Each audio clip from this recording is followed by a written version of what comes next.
21 নম্বর প্রশ্ন, 20টি হয়ে গেছে। 21 নম্বর প্রশ্ন বলছেন, কেউ যদি সহি আমলের পাশাপাশি কিছু বিদাতি আমলও করে আর তাদের বোঝানো হলে বুঝতে চাই না, গ্রামের মানুষ দলিল দিলেও বুঝে নেয় না, কারণ সেসব আমল কিছু আলেমের মুখে শুনছে বা বইতে পেয়েছে। আমার প্রশ্ন হলো, এরূপ কাজ কেউ করলে তাদের সকল আমল কি বরবাদ হয়ে যাবে?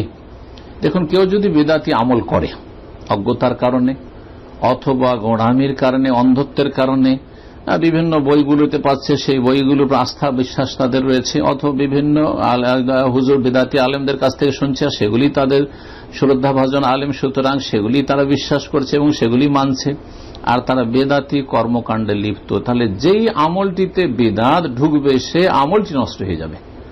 মান আমেলা আমালান লাইসা আলাইহি আমরুনা ফাহুয়া রাদ্দুন। বেদাতের ক্ষেত্রে একটি কায়দা শুনে রাখেন, নীতিমালা, যে আমলটিতে বেদাত করবে সে আমলটি নষ্ট হবে।